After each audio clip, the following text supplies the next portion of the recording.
घासगर गइल रही चवरा सखी। Music by Raju Babu. एगो छवरा सखी।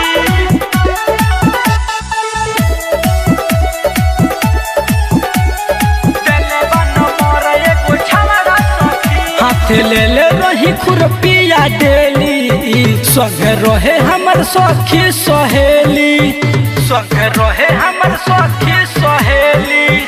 हाथ ले ले रही खुरपिया डेली संग रहे हमर सखी सहेली उत अचके में आइल हमर दिल घबराइल उत अचके में आइल हमर दिल घबराइल छुअल चाहत रहे हमरा सखी घासगर गइल रही चवरा सखी देले बन मोर एगो छवरा सखी घासगर गइल रही चवरा सखी देले बन मोर एगो छवरा सखी घासगर गइल रही चवरा सखी।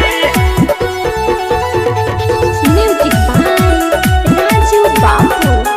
देले बन मोर एगो छवरा सखी। लहे से आइल सखी हमारा उपास हो कहे लागल बात तो हमारा से खास हो जहाँ जहाँ जाई गोरे खातिर घास हो आवेला पीछे पीछे छोड़े न साथ हो आवेला पीछे पीछे छोड़े न साथ हो। लाह से आइल सखी हमारा उपास हो कहला गलबत हमारा से खस हो जहाँ जहाँ जाई गड़े खातिर खस हो छोड़े न पीछे आवे हमारा सत हो ओके खुरुपी देखनी ओके पीटे के धीरनी ओके खुरुपी देखनी ओके पीटे के धीरनी उ तो मांगे लागल हमारा से कावरा सखी घासगर गइल रही चवरा सखी देले बन मोर एगो छवरा सखी घासगर गइल रही चवरा सखी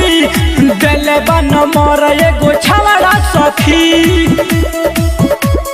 घासगर गइल रही चवरा सखी। Music by Raju Babu.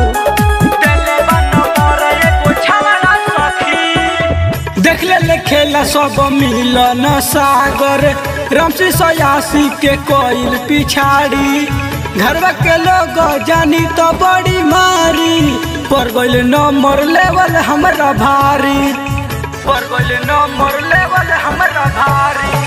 देखले खेला सब मिलन सागर रफसी सयासी के कोइल पिछाड़ी घरवा के लोग जानी तो बड़ी मारी पर गइल नंबर लेवल हमारा भारी पहनले रहे उता जींस समसादा प्रिंस पहनले रहे उता जींस नसरुद्दीन प्रिंस बाकी रहे उ सावरा सखी घासगर गइल रही चवरा सखी देले बन मोर एगो छवरा सखी घासगर गइल रही चवरा सखी देले बन मोर एगो छवरा सखी राधा डिजिटल रिकॉर्डिंग स्टूडियो समाता चौक।